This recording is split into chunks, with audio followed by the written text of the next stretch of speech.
Toss to White. He's in! Patriots win the Super Bowl! Welcome to Patriots Touchback Podcast. Good evening, everybody. Welcome on back to the Patriots Touchback Podcast. It is Season 3, Episode 44. We are at Week 17. Hope everyone has had a fantastic Christmas. Hope you all had amazing gifts.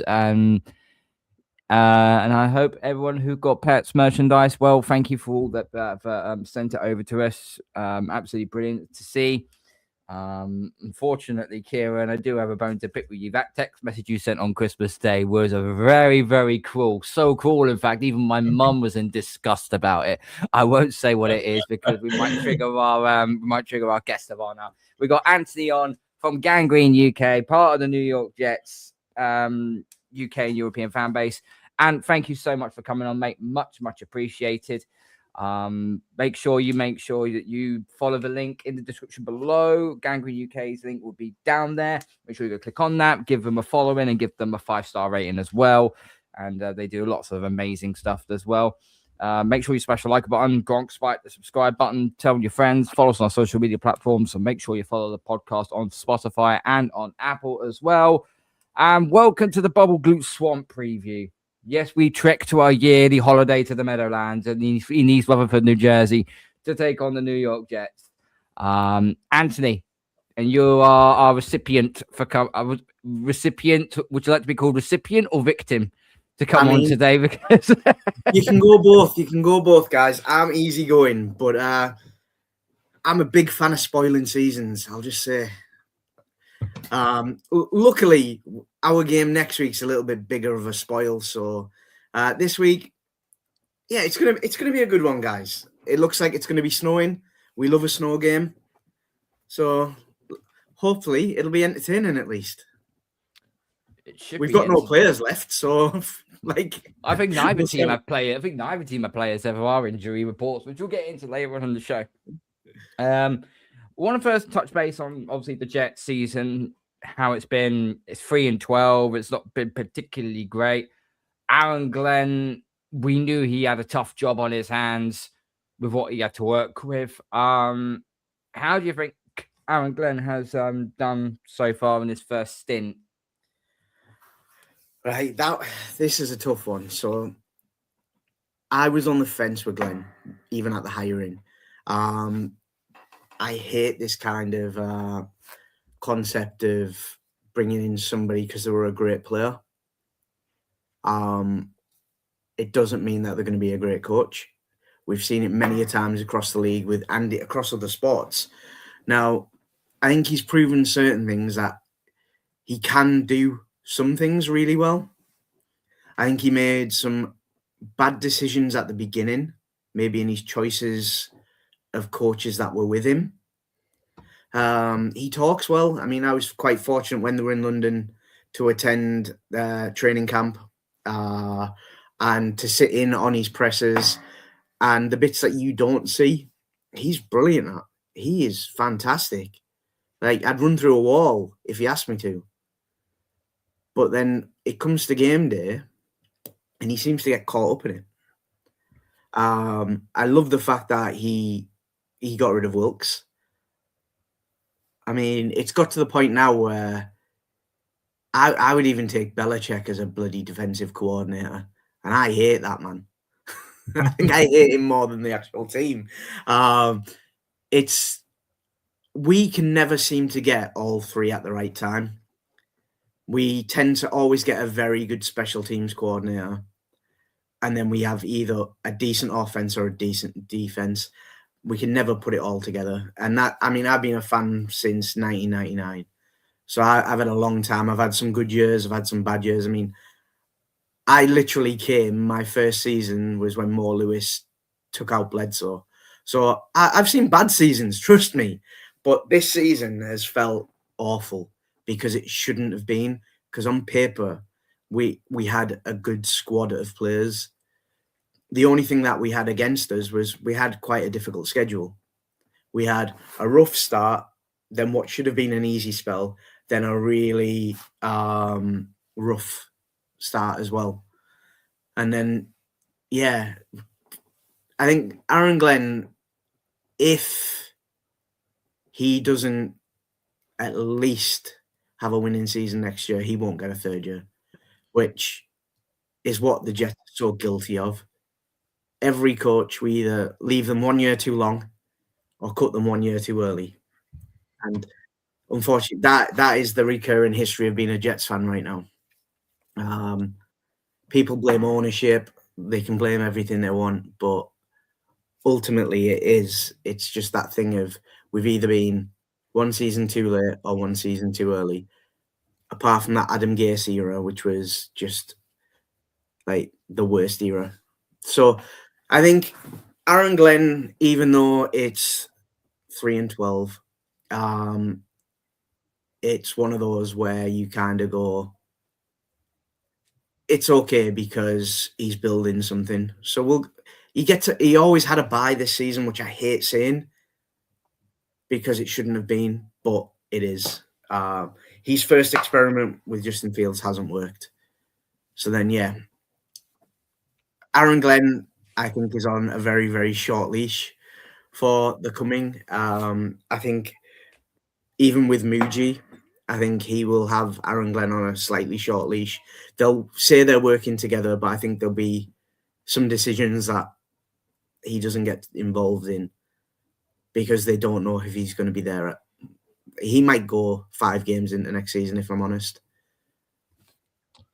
I wanted to ask you where you're at overall with the Jets and with your fandom towards the Jets. And the reason why I asked this, Ant, is because when we had Neil on fellow Jets fan earlier in the season for the last meeting, he was just at the point where he just accepts just complete and utter like nothingness. Like there's no expectation. Like it just, if anything happens remotely positive towards the Jets, then it can be enjoyed. But he just has zero expectations for anything good to happen because of like how this team have struggled over the last few years. So where are you at with regards to that?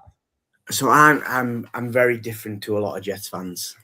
I truly bleed green. I don't see many losses when I look at things. I tend to say I don't mind if the Jets don't win as long as they don't lose,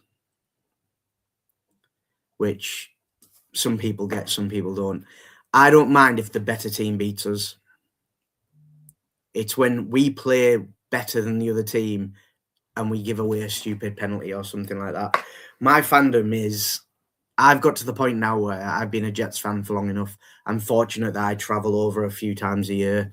I have a lot of friends in New York and across the States who are Jets fans.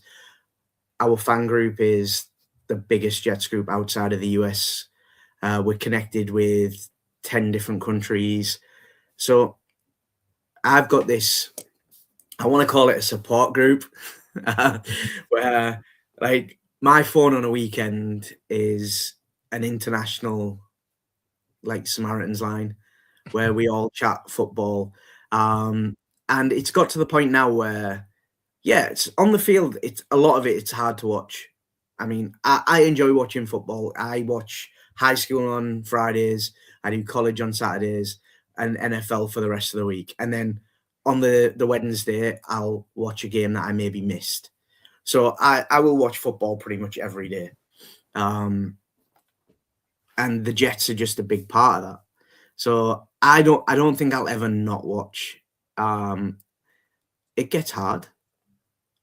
But I mean, we've all had that where, I mean, yours is short-lived. I mean, you had one season where it was a bit difficult. But I think that's the fun thing about the NFL is you talked about hope, where in theory, every team that's bad should get better because of the way the draft works. And then over the last few years, you can kind of see that. Like Denver seemed to have done it with Bo Nix. You've got Purdy kind of revigorized San Fran. And you can kind of see players making that difference. And now we're in a very kind of unique position where we have got that hope again. And I think a lot of fans will keep that hope. And then there's the other side of Jets fandom who genuinely, they don't mind being disappointed and having the occasional happiness. They're okay with that. Where I choose to kind of look at the positive side. We've got some good players and good people. And I'll focus on what they're doing well on a hope that somebody who's paid a lot more money and has a lot more knowledge can put it together on the field. And one time we'll see something worth watching. I mean, I went to the home opener this year. And it was the Pittsburgh game where we lost that game. They didn't beat us. We lost that game. We were the best I've seen us play for a long time in that game, and we lost it. Which that's the frustrating part. But each time now, it's getting to. You look at. I'll use them again as an example. Denver. They've only won 2 games this year where it hasn't been a one-score game.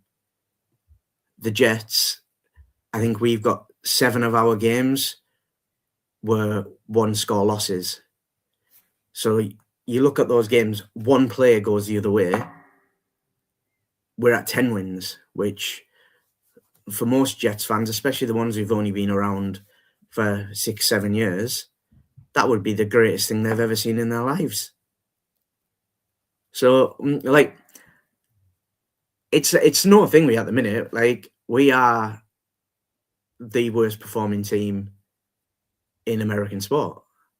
We haven't made the playoffs in like 13 years. We haven't had a winning season in God knows how long. I think the Chicago White Sox might have something to say about that, but carry on. But yeah, you know what I mean? It's like, it's one of those where I don't think I'm ever at that point now. Like I say, I've been in way too long to go, I'm done with this. There'll be some games where I have it on and I'll be watching something, I'll be doing work, where when you're winning, you're in it and you're fully committed. Like tomorrow, I will watch that game on the hope that something amazing happens. Let's see. Let's see. Yeah, usually because this is our third straight year doing this podcast. The last 2 years have been 3 and 4, 4-13, 4-13. At this point, you're like, right, I just watch Red Zone and just see what happens because you just checked out at that one point. Yeah. But let's transition a little bit to the quarterback situation for the Jets, okay? Because you start off with Justin Fields as a starter, which, new surroundings. I'd say he did fairly okay in Pittsburgh. So there was a bit of a foundation you could use off that one. He played. I think he left his arm there, didn't he? He might have left his arm there, yeah. But he played okay, but then he petered out towards the end. He did get injured, which was a bit of a shame. Tyrod Taylor comes in. We know he's a journeyman. He can hold down the fort for like maybe 1 or 2 games, but if you ask him to go on a longer stretch, it becomes a bit of a struggle.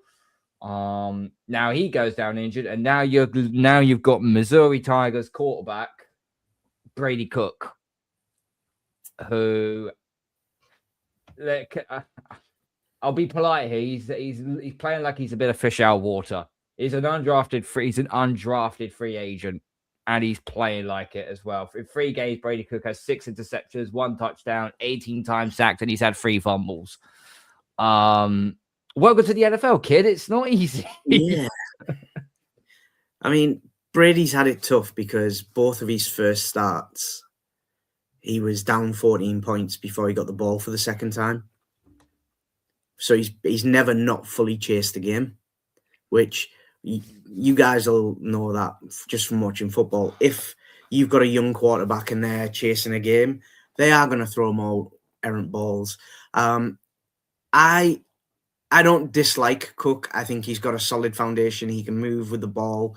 He's normally a little bit better. Like coming out of college, he had a good touchdown to turnover ratio. Is Brady Cook our future? We've probably realized he's not. Is he a solid backup? Maybe. And at the moment, he's very, very cheap. He's not the future. I don't think Justin's the future either. Again, Justin, great person, like genuinely nice bloke. Got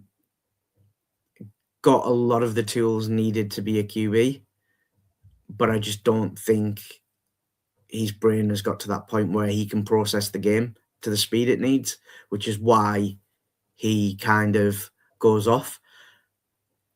Our O-line, if it had been last year, I'd have been like, O-line's terrible. But our O-line's been pretty solid this year.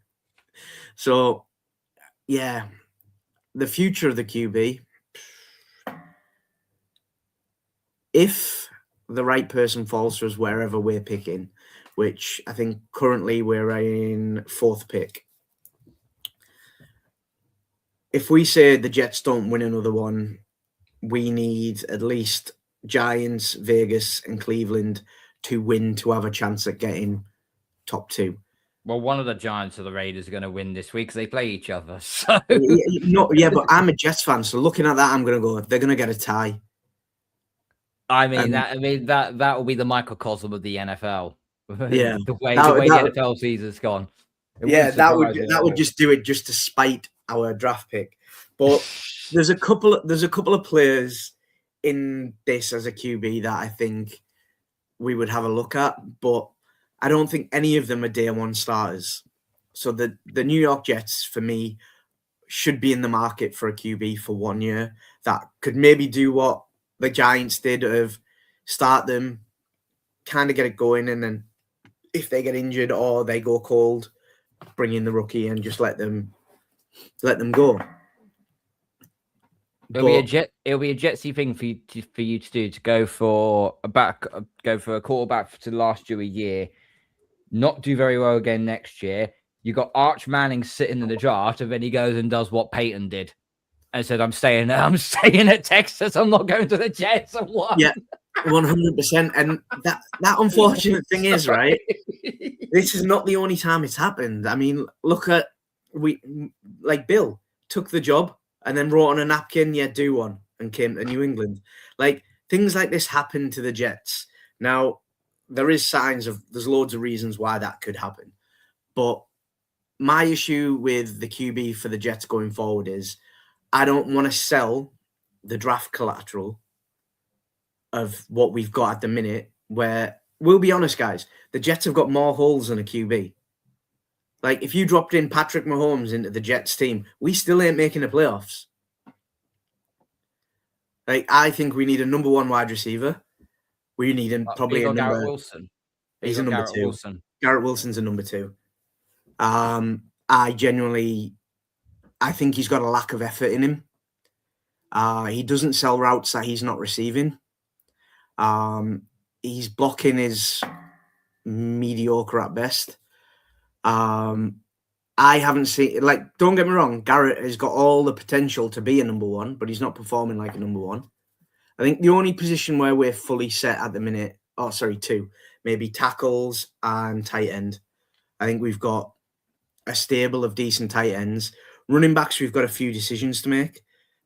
So do we re-sign Breece Hall, or do we try and get something for him? Do we tag him and keep him? If we're going to sign him to a longer thing, then we get rid of Isaiah Davis or Braylon Allen, who have both done decent, but there's too many things for us to go, right, we're going to give away both firsts this year and a first next year and then maybe a second this year. Because all we're doing then is we're going, right, we're going to roll with the guys that we've got. Now, doing the same thing year after year with no changes and expecting different things is insanity. And we have been too guilty of that. I would rather us pick at 4. And if the QB's not there that we want, you know what? Fine.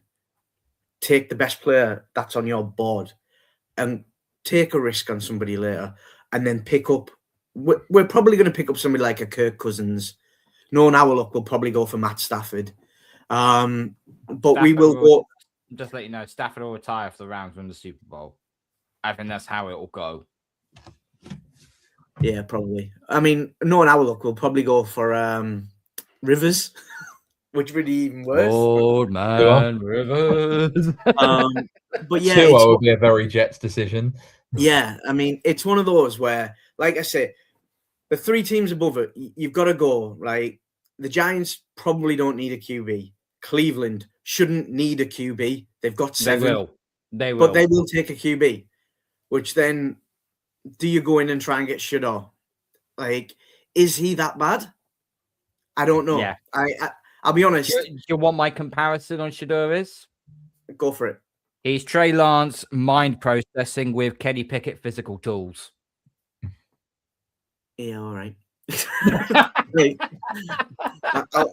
I mean, yeah, but you know what I mean? It's one of those where there's so many movements at the minute. Like, I'm not even 100% sure that Aaron Glenn will be the coach of the Jets next year. Like, it could all get blown up this year, which that was another outlandish take I did in August this year if Aaron Glenn won't make the end of year 2. I didn't say go year 1, but so around that, I mean, people who are going to trade up, people are like, oh yeah, it won't cost us that much to trade up. It absolutely will, because we're either going to go for first pick from the Giants, who'll want, well, they shouldn't want a lot, but they'll want more than what we should have to give. And the other two ain't going to trade, but equally, who's going to pay? The Jets have got the best cap available and the best value of draft picks available. So we technically are the richest team in the offseason. If we're not going to pay it, nobody else should pay it. So then if you're convinced that at least 2 of those teams may not take a quarterback, you're probably going to get your shot at Maye or you're going to get your shot at Mendoza. I would probably lean closer to Maye at the minute. But I'll tell you, I'll send you a message next week after the bowl games because that'll probably change my mind completely. So yeah, I think the Jets will make 2 moves on QB. I think we will bring in a veteran and we will also draft somebody. But I wouldn't be shocked if the New York Jets drafted Carson Beck in like the 4th round, because that's a very Jetsy thing to do, because he was relevant 2 years ago. He went to Miami and he's been awful because the team's awful. So the Jets will look at him and go, oh, well, he used to be good. Maybe he could be good again. Yeah, I don't know about Sid the Sloth personally. Not sure he's going to be a good NFL quarterback.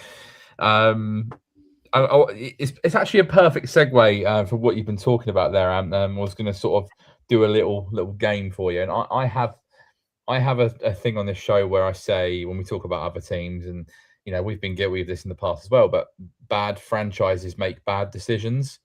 That the reason why so many teams are just perennially shit every year is because they keep making bad decisions season upon season, with all the capital, with all the cap space. So I'm going to put you in charge here of the New York Jets for a second.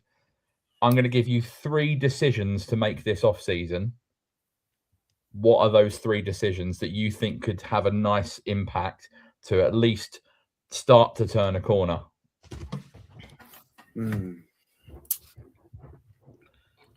That's a tough one.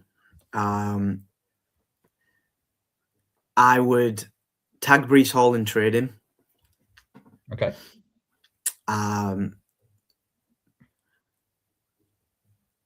I would look for a solid linebacker. I'm probably going to look at the Ravens because they're going to clean house. I want somebody who can control a game. I need like a Nick Bolton type player. I need somebody like, what CJ Mosley was. I wouldn't even be against getting 2, I'll be honest. My third one would be trade away Jamie Sherwood. And it's not because he's not a good player. It's because he's a terrible captain and he can't control the green dot. And they've given him the green dot. They can't take that dot away from him without demoralizing him. So just trade him. Be done with it. They're my 3 things. I think The It's QB, I Jamie. don't even want to get in on. Yeah, that again. it is too early. Yeah, I think it's an interesting point you make about Jamie and Sherwood because he was heavily linked with us in free agency. Supposedly, we had strong interest in him, and he decided to return to the Jets. So if he was to hit the market, I wonder whether Mike Vrabel might be back in on him again. I'll be honest, right? Jamie and Sherwood has got the potential to be one of the best linebackers as a player because when he only has to control himself, he is absolutely legit. He can move side to side. He can hit. He can stuff holes, and he's a bit of a hawk. He can get in. He can pat a ball down. Can't catch for toffee, but he can do that. When he has to tell everybody else, his brain can't concentrate on what he's going to do and tell everybody else. So he'll see a change that he has to stop, but he can't get somebody else to do something else or cover, and he can't do it. Like the New York Jets defense started to go down the minute we lost CJ Mosley on the green dot because Jamie and Sherwood was taking over. Now he still makes great plays, but then any communication error or blown coverage that could have been stopped with the communication falls on him. But I'm good. He's a great player. He got 15 tackles. Yeah, but we also give up 400 yards because he didn't bring the safety into the box when he should have. It's not totally on him. He's a young player who was given something because of an injury, but then we rolled with him this year. It's been 2 years. He's a great player. Just he's not good at the job we've given. He'd be a great Patriot then because Spillane has the green dot. And that would just be a very Jets thing for him to be released, end up with New England and make a Pro Bowl. Yeah, I mean, well, we need linebackers that can cover tight ends, so we're struggling with that right now. So yeah, I mean, his only thing is as well, he can't tackle to lose yards. He tackles and then drags them down, but they still get a yard past him, which winds me up because a linebacker needs to be able to stop them so they don't get that yard because they normally go in for a hard yard. But I mean, it's happened a couple of times with the Jets, I think, where we've traded a player who's went on. But equally, I mean, the player that got me to fall in love with the Jets was Curtis Martin, who obviously came from the Patriots. And then we've got obviously Demario Davis now is a hardcore Saints folklore. He was at the Jets. Leonard Williams came from the Jets, went to the Giants, and now is at Seattle doing great things. Like we've done it where a few players, it is a Jetsy thing to do. You're right.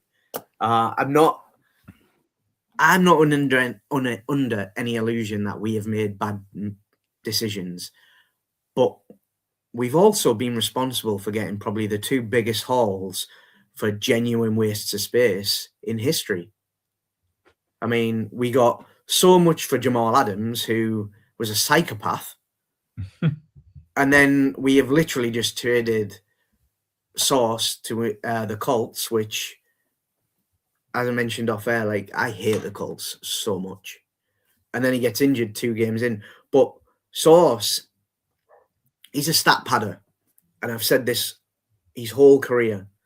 During his rookie year, when he got Rookie of the Year and he's an All-Pro, if he knew he was going to get beat, he would hand the player off. So he'd cross in and leave the wide receiver for the safety, because then the stat of the catch never went against Sauce. He would do the same in the end zone. If they were going to get a TD, he would make sure that he passed off so the TD wasn't against him.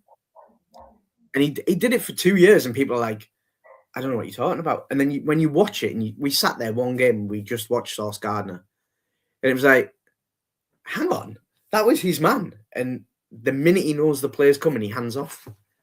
So we got rid of him, and we've cleaned up. That has given us picks that technically should improve our team. Should. It's a difficult league to play in. We need to do better things. I mean, there is issues internally that I do believe they are working on. They have brought people in who are more operationally minded, which we've never had.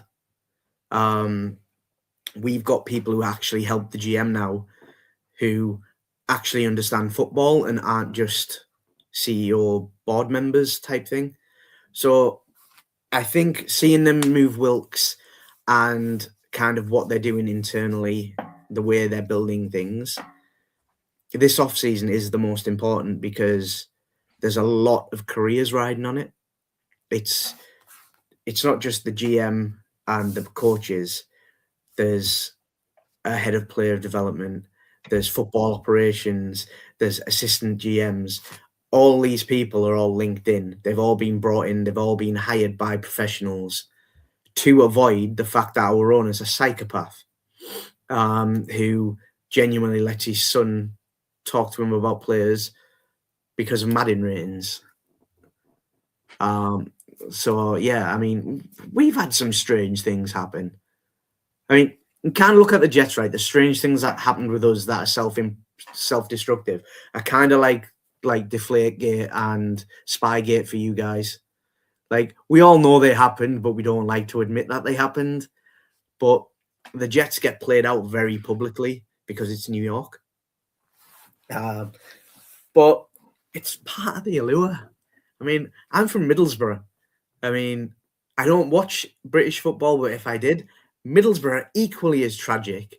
And their owner doesn't have the money to support a football team, but he won't sell. It's kind of like the Jets. So, yeah, I just enjoy the disappointment, guys.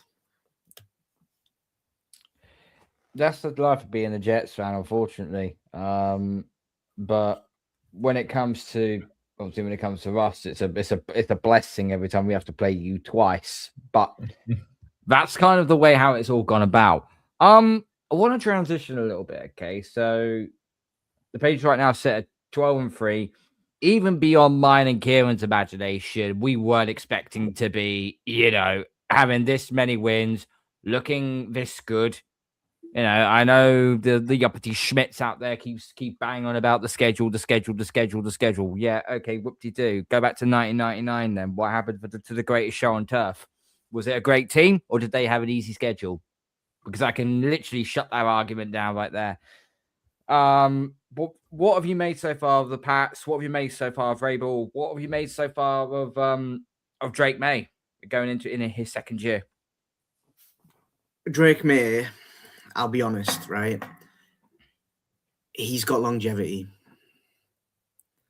because of this second year. Because let's be honest, like you look at some of the players that have came out who had sophomore slumps and then never really got back to it. Drake had a tough first year.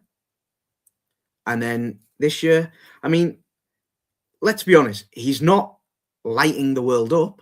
He's not doing it all on his own. He's playing well. He's a quarterback. Like, that's what I like about him. No, do you know what? What I like best about him? He's a freaking nice person, isn't he? Like, I told you, I don't like quarterbacks, but Drake Maye, I'm like, oh, at least he's a nice person. And his wife is an amazing baker. Yeah. I mean, there's a lot about this, right? I think it's one of those now where I feel like the players are easier to like if their partners are likable. Like Tyler Conklin's wife, Scotty, on one of the Jets videos that they put out, she was at the London game and somebody cheered when a player got injured and she literally turned around and she ran through them. I don't even think it was a Jets player, but she's like, my husband's down there. These guys put their bodies on the line. Shut your face. And she's like, she's tiny. And she went through him. I was like, yeah, she's a real one. Like, they're at the Rams now. If she turned around and went, Jets fans, I need help, I think 95% of the fan base would be like, Scotty, what you need? Even if it's for another team. And I feel like you've never had that with Tom. Tom was always like, Tom got big because of an accident. And he's a great player. Like, he comes across as a bit of a dick. Where Drake hasn't done that. I mean, I'll be honest. As you can probably imagine, I don't watch you guys with great vigor. I normally watch the team against you and hope for the best. But I'm looking at it like there's only a couple of games that I would say I would rewatch to kind of assess him a little bit. both games against the Bills that he's played.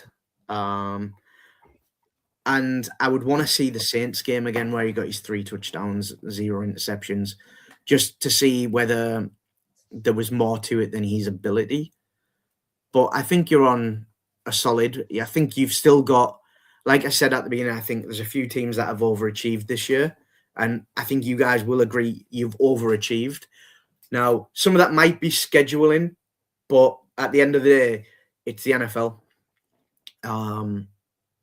It's the best 32 rosters that could be put together.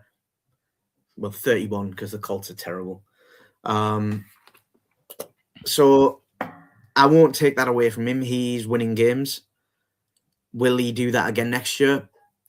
I'll be honest. I think if you get a deep playoff run, I think next year you might have another 7 or 8 win season.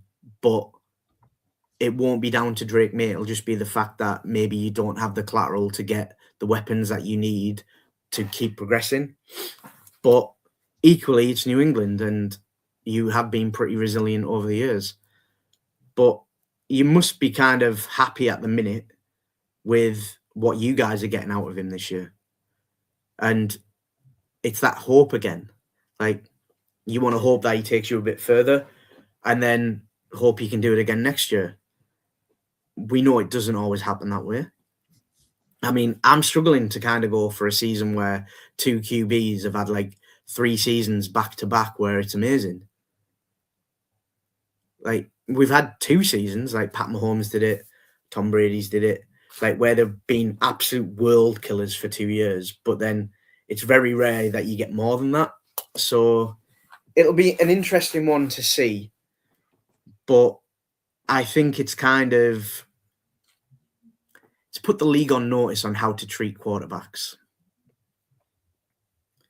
which I think a few of the teams and a few of the quarterbacks that have came into the league haven't felt the way Drake Maye has felt support-wise. I think he's done a good job there. Yeah. I think it's also the surroundings as well.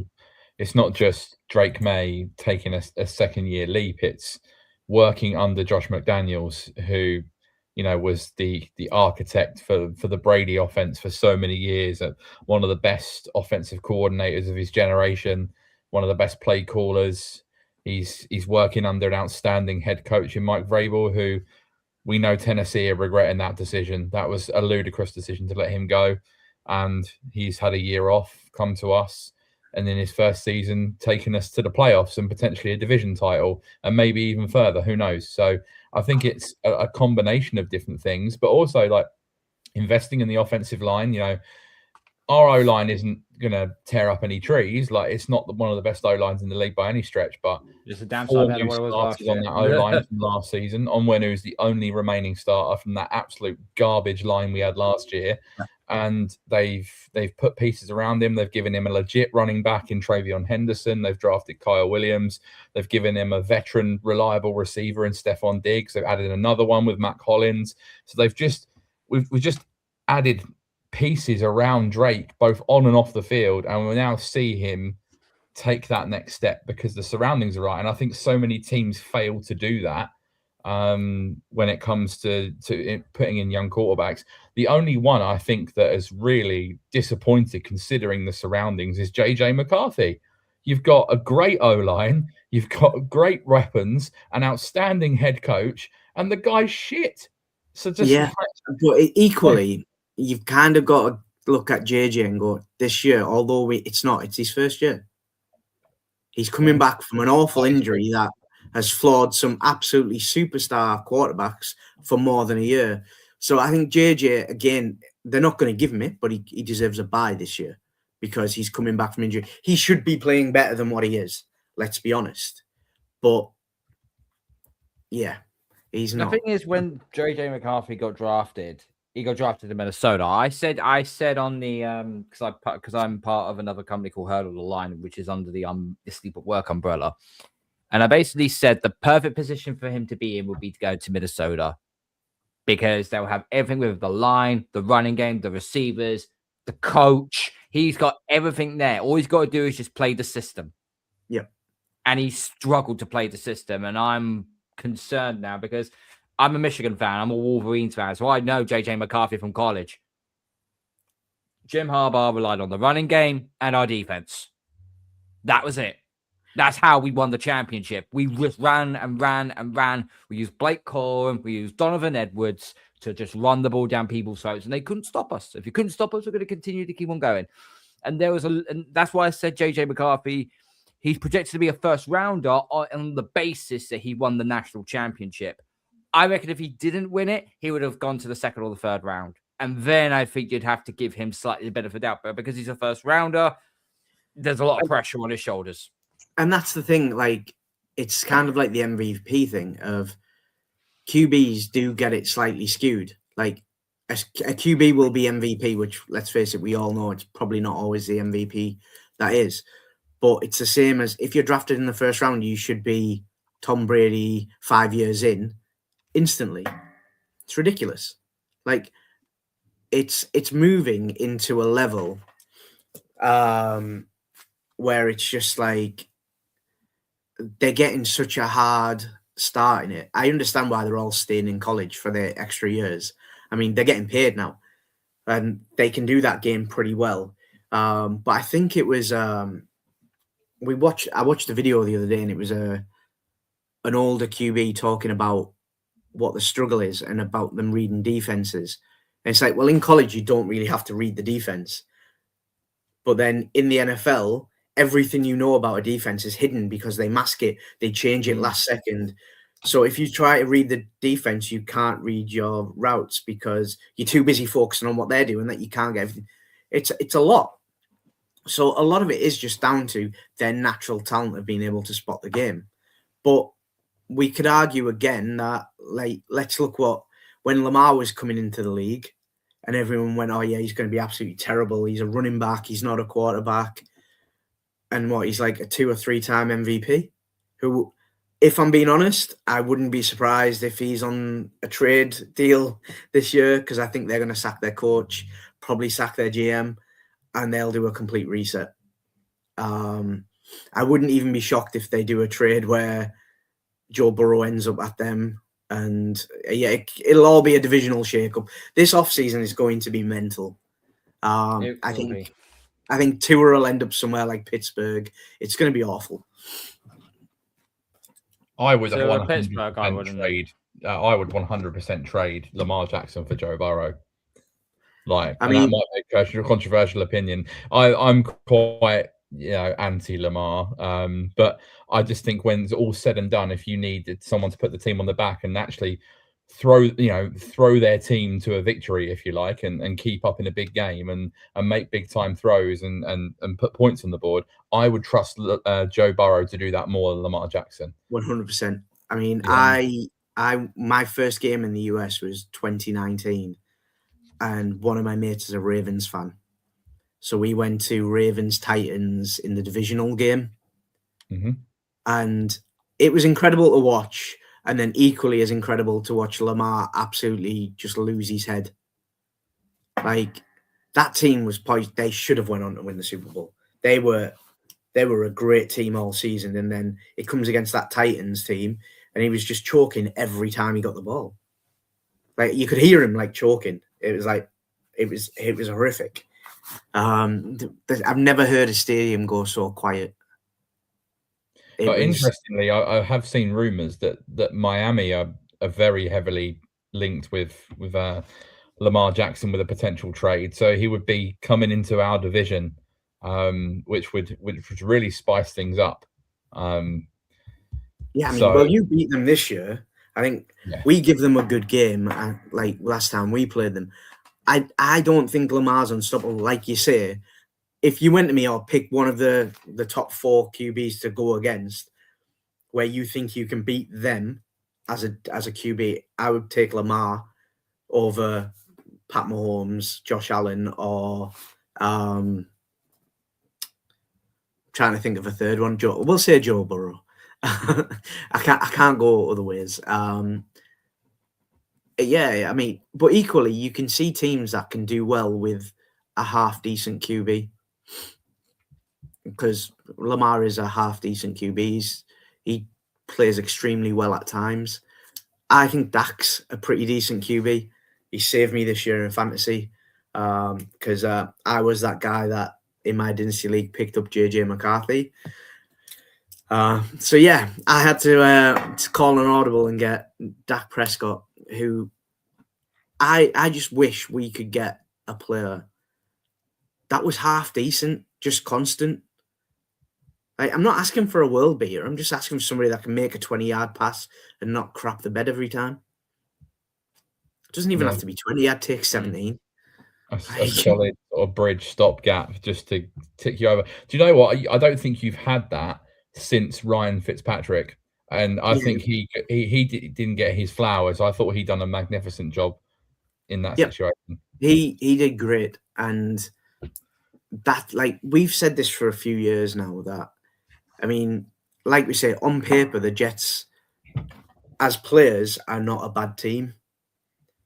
I mean, we have always had people interested in trading for players. We receive calls constantly because we have got good players.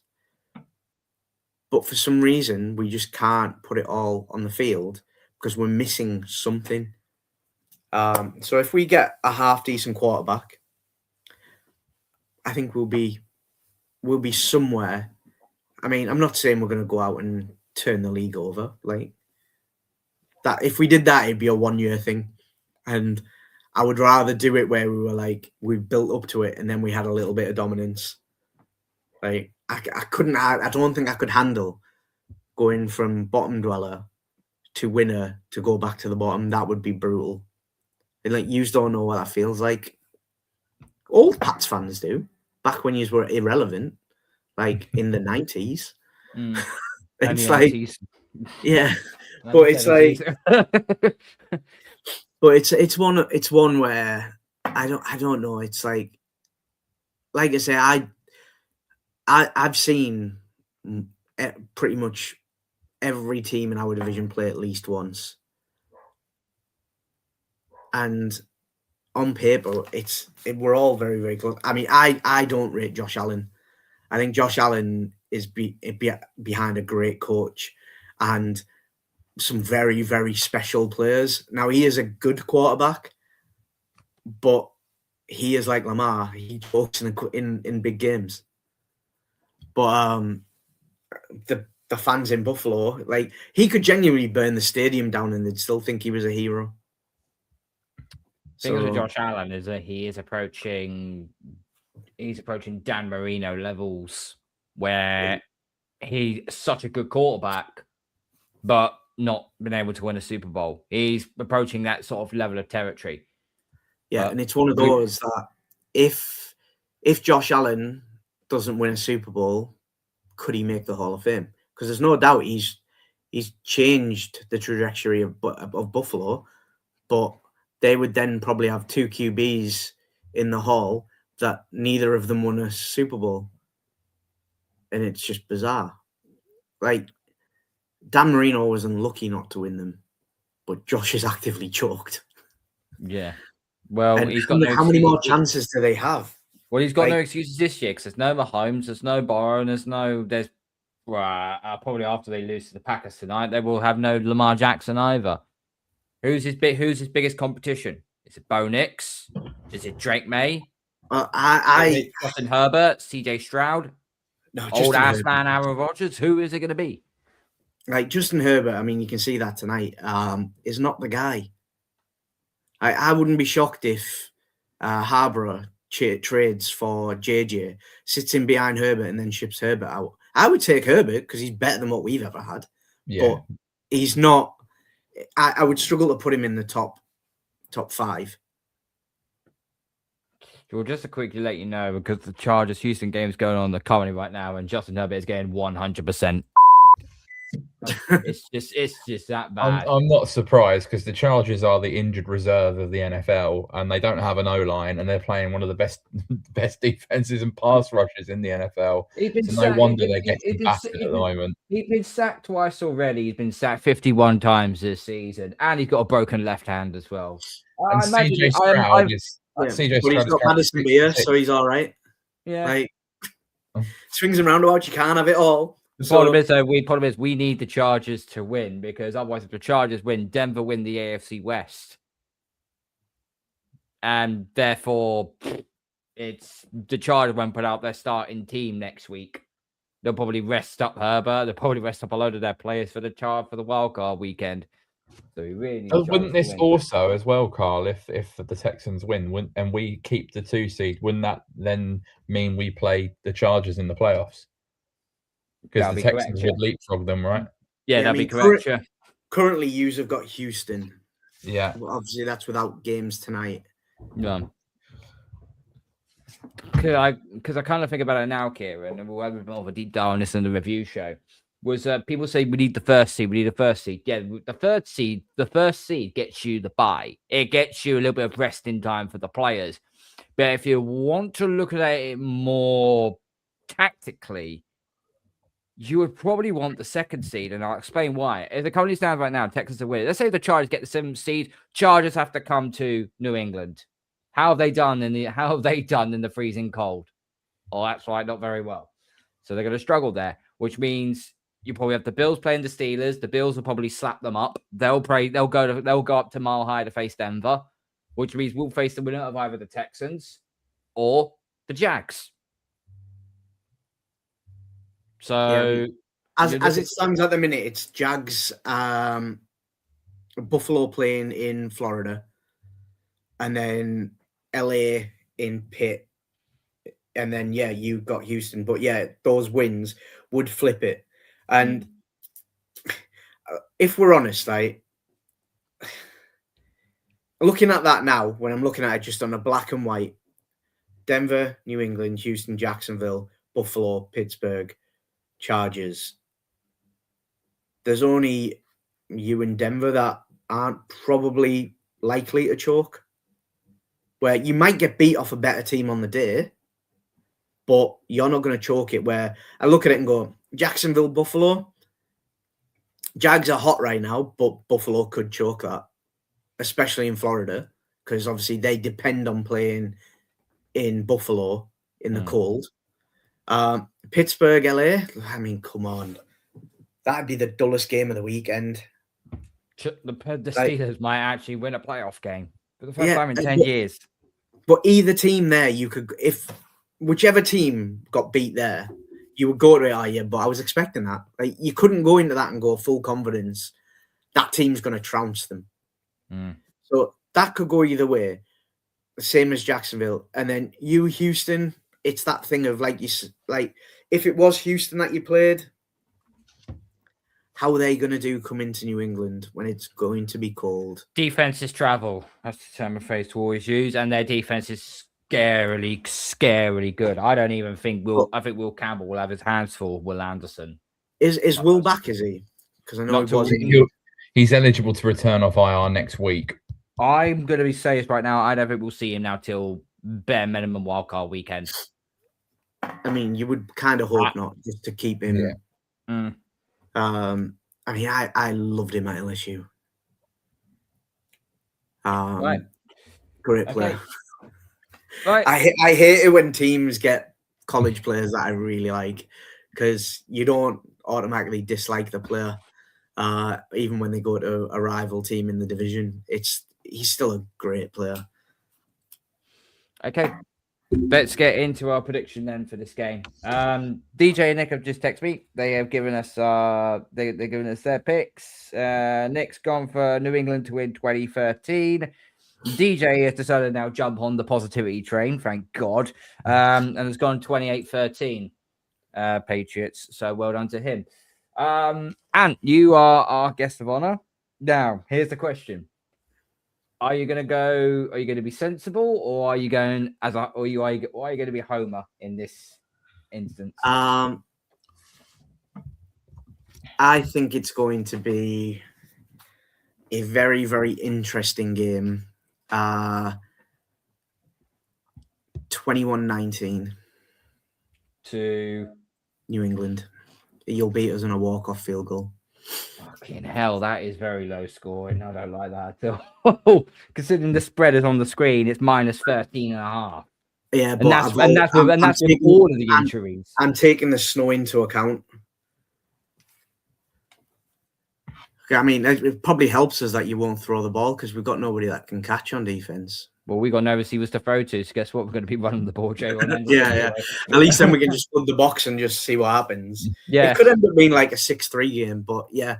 It could be a really crappy guys. game. As long I'm at this point now. I don't care now. Just get a win and get the hell out of there. That's basically what I'm thinking of. Because all we got to do is just win outright, and hopefully the Eagles beat the Bills anyway.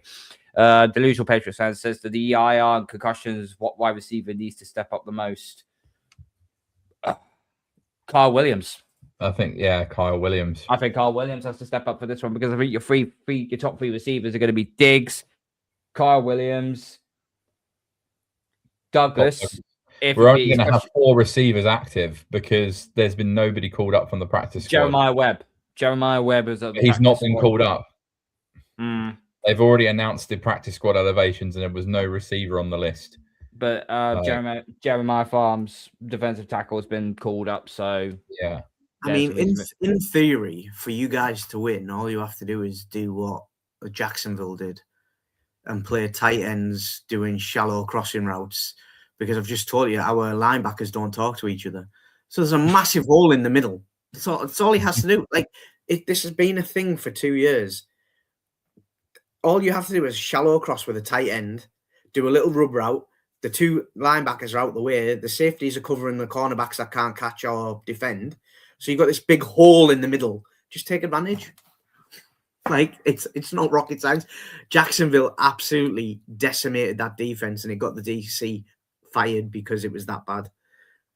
Like, that doesn't go away straight away. So yeah, if you guys can do that, even it doesn't matter what level of wide receiver you've got, they're going to look like world-beating MVPs. They're going to make JJ look bad. Okay, Kieran, what's your prediction? Well, obviously we're incredibly banged up at the moment, and this, no disrespect to the Jets, but if you could pick any fixture when you've got this amount of injuries, I think this would be the one you'd pick. So we've got several key starters out in this game, but the good news is that Travion Henderson looks like he's going to play, and I'd imagine he's going to touch the ball a lot in this game. I am going to go. I'm torn because we've got quite a few defensive injuries, but I'm going to go New England 24, Jets 6. Is that with a touchdown and a missed field goal at a point after, or is it 2 field goals? I think that's 2 field goals. I genuinely wanted to give you a touchdown, like to bump it up a little bit, but it's more to do with I don't know if Brady Cookman's going to be able to do anything, especially if it's snowing. So it could be Hendon Hooker, yeah. Yeah, it's true. And that could be even worse. We don't know. I mean, we'll see. So I like him at Tennessee.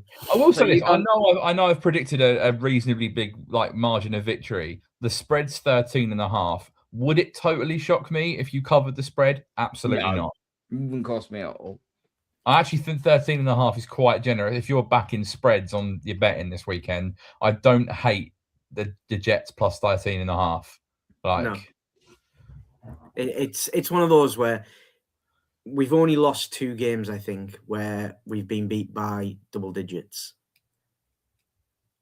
this season. Like 2 scores, I think it is. We've kept games pretty tight.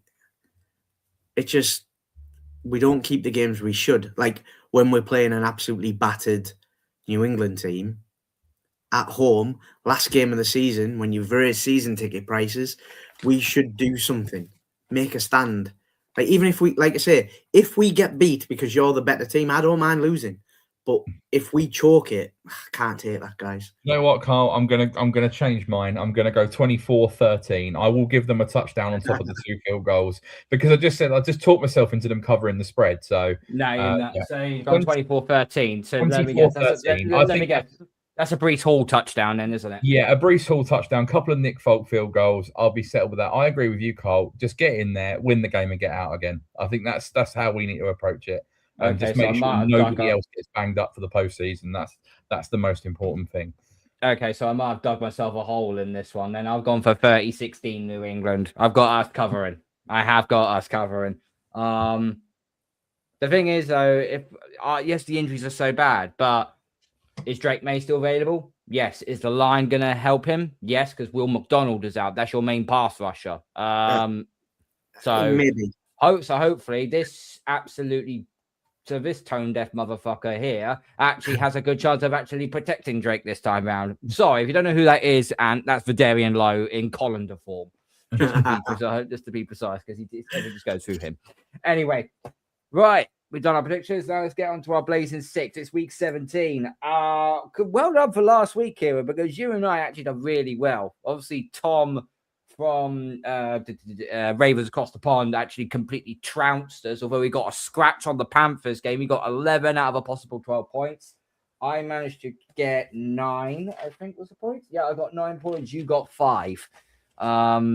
So not bad. Not a bad effort. That was one of the most amount of points I've had all week in any of our pick'ems. So I've had to pick out some games which are going to be good, but probably most of them are going to be shit anyway. So we'll go with this one. We've got the late night game later on tonight. Ravens at Packers. Packers are favored by -2.5. Anthony, your job is to say whether or not the team that wins covers or not, or they take the points. So Packers are favored by -2.5 against the Ravens. That'll be covered. Packers Ravens cover? will cover. No, I think Ravens will cover it. Yeah. Ravens. Yeah. No. What was it? -2.5. -2.5. Yeah. Yeah. Green Bay will cover. Packers cover. Yeah. Yeah. Okay. Kieran. So, just to clarify, this game is Malik Willis against Snoop Huntley, right? Yes, which no one asked for. What an absolute treat to the Christmas world, right? The festive period to watch that game on a Saturday night. My God. Yeah, I'm going to take Green Bay. Malik Willis is, as much as I don't think he's a starting caliber quarterback, in his cameos, he has looked at least somewhat serviceable. He's another one who's a really nice guy. Like, nice guy finished last. Come on. Yeah, what are we doing here? What are we doing guy.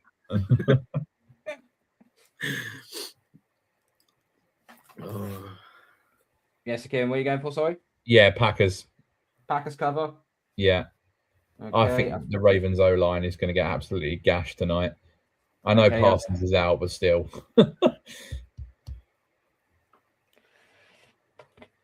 Right, okay. Second game up. This one's got a bit of intrigue about it. Two teams that are on a bit of a streak right now. Saints at Titans.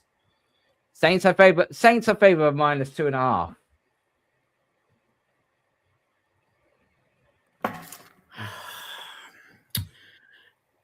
You know what, right?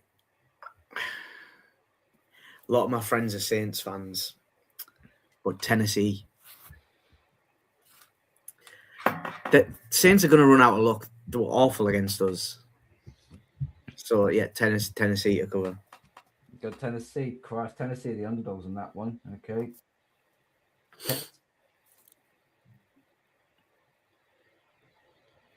I think I'm going to tend to agree. I do think the Saints are remarkably short in the betting, and I know they're on a winning streak.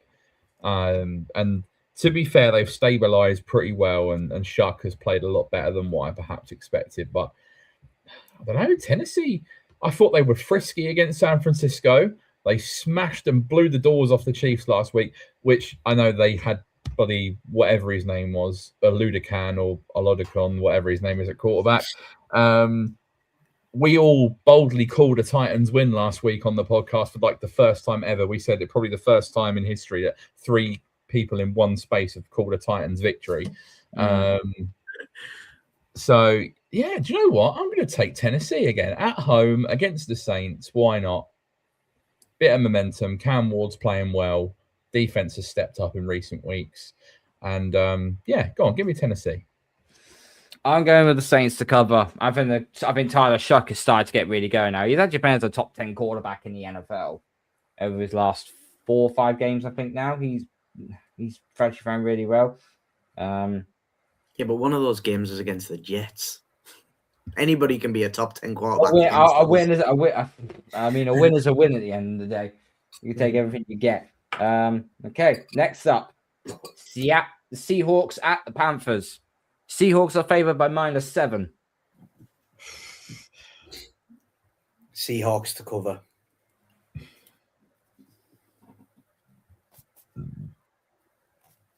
Kez? I think that's a little bit offensive to Carolina, considering how good of a season they've had, and they've been, a bit frisky, and they beat the Rams at home.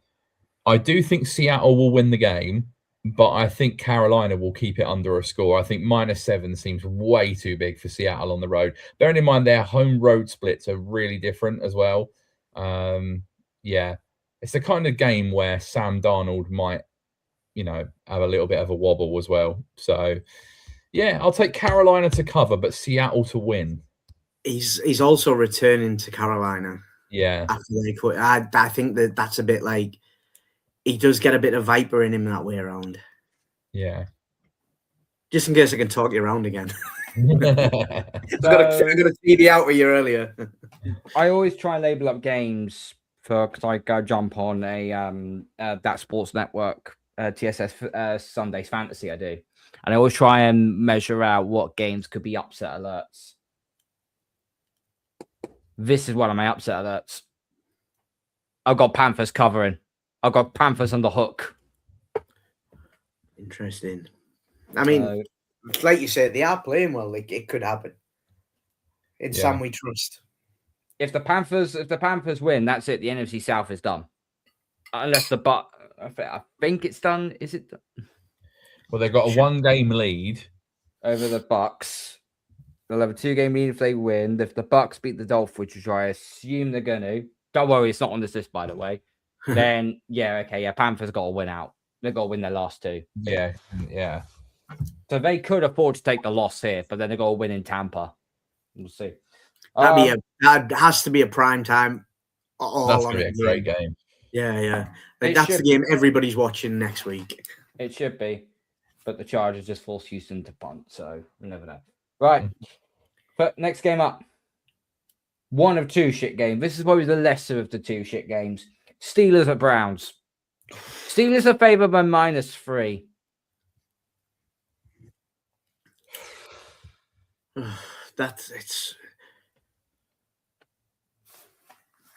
I mean, I would love Cleveland to win just for the draft positioning, but yeah, it's going to be Pittsburgh to cover on -3. I'm afraid. Kieran?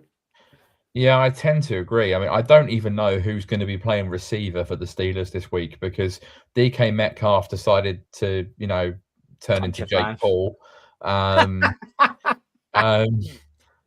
I think Calvin Austin's out as well. So they're very depleted at receiver like we are. But then as good as the Browns defense is, they've got Shedeur Sanders at quarterback and their best offensive player, Quinshon Judkins, just snapped his leg in half in the last game. And I've seen that Harold Fannin might not even play either. And Joker is also out. So Shedeur is literally throwing to no one. So I don't see how. I mean, this you said about a 6-3 game earlier, and I could see this being a 6-3 game. Yeah, it's. I mean, this could set football back 50 years.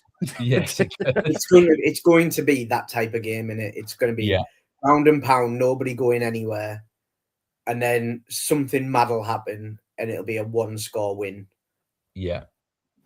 Give me the Steelers. They're just a better team all round. But yeah, I think look at the point spread and take the under would be my take the under, definitely. I'll take the under on this one. Yeah, I've got the same as you. Full house here. Steelers to cover. Now, I ain't got the right one for this. I'll just repeat myself. It's now time for the toilet bowl. Giants at the Raiders. Yes, I've just put the ultimate shit game in this parlay. So sorry about this. Giants are favored by -2.5.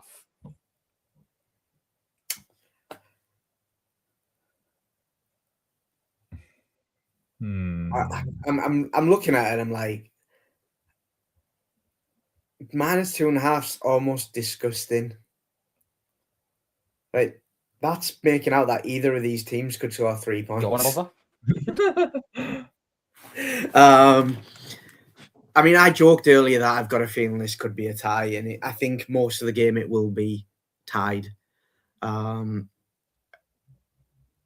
I like to think that at home in the snow, the Giants can cover that. It's in Las Vegas. Oh, is it in Vegas? So yeah. That changes it then. Giants will probably choke, so Vegas to cover, which as a Jets fan, the other way around would be better because it'd be easier to trade into 2 than it is to 1. And I think the Giants would do a trade. So, yeah. Kieren?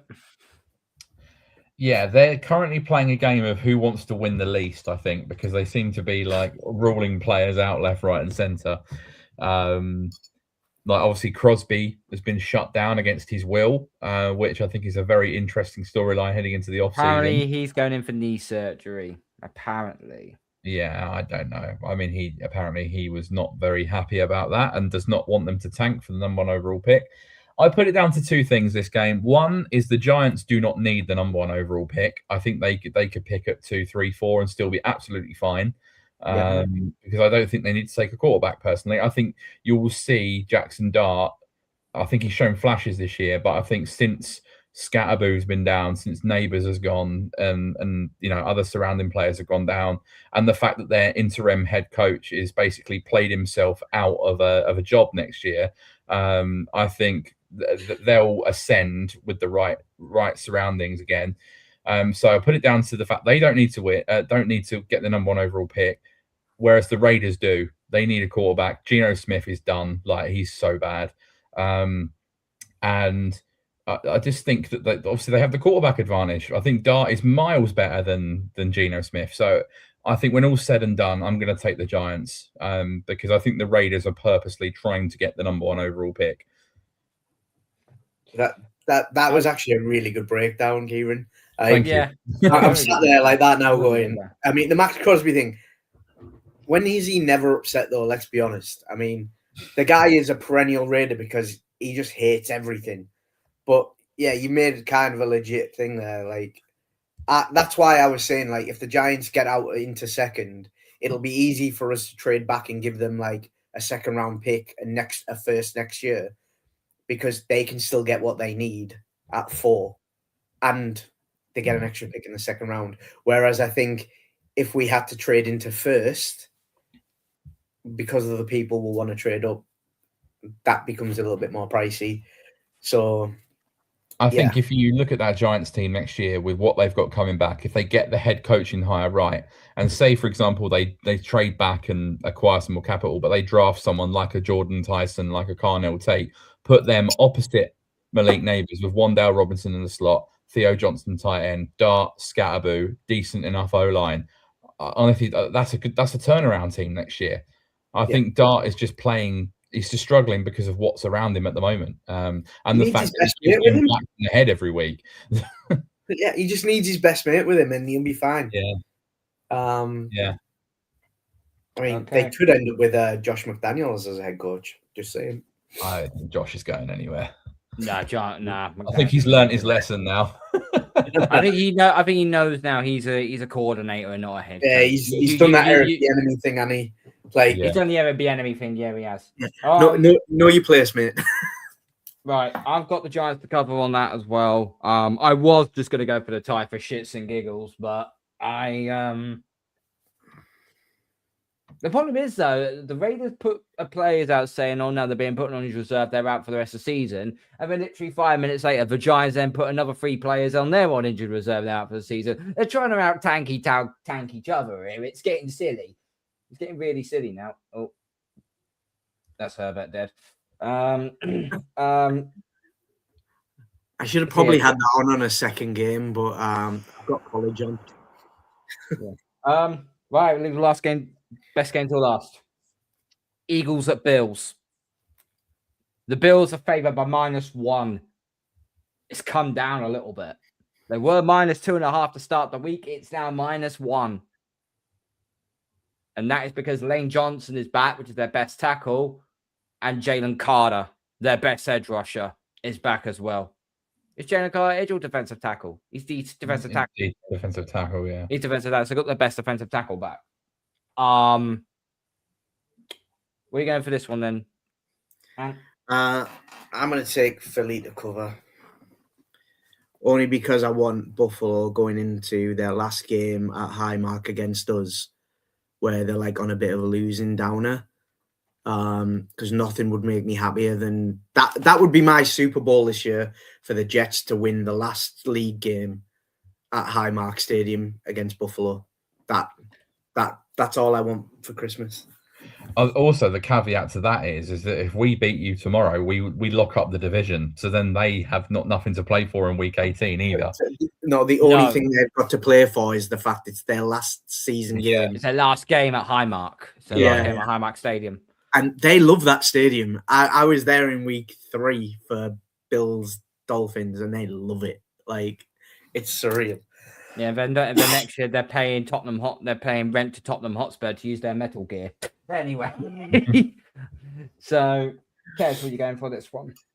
Yeah, I part of this is being very kind of like, optimistic about us winning, but I'm gonna go with Philly. And once again, I think it comes down to what are Buffalo weak against? The run game. Philly's whole offense is essentially Jalen Hurts. If they just let Barkley run the ball, they'll win this game easy. Yeah, they'll Buffalo win this game are so bad against the run, and that is Philly's strength. But you also know that if Philly need to throw it, they can, because they've got decent weapons there if they're deployed right. And I also think Philly have got the defense to put pressure on Josh Allen. They've got receivers that can cover Buffalo's array of terrible receivers. So I think in terms of the matchup, I think Philly just tick all the boxes for a team that's built to beat teams like Buffalo. So yeah, give me Philly all day long. Yeah, I got Eagles on the hook on this one. Come on, Philadelphia, do us a favor. Just do us a big favor, and we'll be happy. I will not sing "Fly Eagles Fly" live on Instagram. That's not happening. And thank you so much for coming on, mate. Much appreciated. What have you got coming up? What gangrene wise? Gangrene wise podcast meetups. So yeah, we've got our Hippo Jets podcast that a couple of our London fans do, which is available on all. Oh my word! What a fucking shocking interception by Stroud. Sorry. I thought he might have known the podcast. It's less a football, more of a two fans messing around kind of thing. There's a nice little betting corner. Yeah, pretty cool. And then meetup wise, we are planning something for the draft, because we've got lots of picks. So it should be quite fun. And then we'll have some off-season stuff as well. But we're on all of the socials. Our main group is Facebook. It's a private group on there. We've got over 1,000 members. And then we've got our connections with all the international guys as well. Fantastic. Remember the link to obviously to your Instagram is down in the description below. So make sure you go check them out. Make sure you give them a follow. And yeah, that's our final preview for the regular season when it comes to a road game. We'll be back on Tuesday night for the review of the Jets game. We're trying to go 8-0 on the road, Karl, aren't we? There's only 2 years in our history we've actually gone 7-0 currently right now. 2007 and 2016. Both made the Super Bowl that time. Did you win the Super Bowl both times? Only once. Fuck off, Eli Manning. But it's what it is. But hey, we're not expected to get. If we get to the Super Bowl, bro, this fan base is going to be surely insufferable. Or what? Yeah, Hampton. That would be actually kind of brutal. But yeah, it could happen. It'd be like one of them, wouldn't it? Where it's like we dominated the NFL for 20 years, had all the success. Kansas City then took over the scepter, if you like, of the team that's winning everything and become the most hated team in the league. And then you go from Kansas City back to the team that was then dominating previously, and it's just like there's no respite for the rest of the league. It's just Mahomes, Brady, and now Maye. Yeah, and it'll sort itself out. It will. I do believe that. And like I said, I've said it quite through. The overachievers and underachievers this year will change the league view next year massively. But I wouldn't be shocked to see a lot of trades this year. I think we'll have 5 or 6 coaching changes across the league. I think there'll be a couple of GM changes. I think there's going to be a shake-up. It's going to be very interesting. AFC East, is going to be an absolute crapshoot because, let's face it, like, what is actually going to happen? Like, anything could happen within our division. You've got the tour, you've got their coaching staff, our coaching staff, no quarterback. You've got you guys with a quarterback where really you could use some elite weapons just so you're not, going down to Fenway to look for somebody in the crowd. It's getting to be where it's what the league should be like, where it's less about, yes, it's the same teams kind of dominating, but they're not dominating because the players that they've got, they're doing it because they're coaching and they're playing the game in front of them. Where too many people think, oh yeah, we'll just get all the best players and we'll win. I mean, Dallas do that every year. Green Bay do it. They just don't win. Ravens did it. Don't win. So, and everything is going to change this offseason, I think, for a lot of franchises. Which, again, you asked about where I am in my I'm excited about the business side of the offseason, about what's going to happen. So, yeah, it's an exciting time. Okay. We will leave that there. And thank you so much for coming on. Much appreciated. Pleasure, Kieren, guys. as always, being my co-host as always. That's it for us now, guys. We're going to get on out of here. Thank you to everyone that's watched. Thank you to everyone that's listened. Make sure you smash the like button on the way out. Gronk, spike the subscribe button. Tell all your friends. Follow us on social media platforms. Make sure you follow the podcast on Spotify and Apple. We will be back on Tuesday night to review the Jets' victory against the Jets, because it's not an if, it's when, right?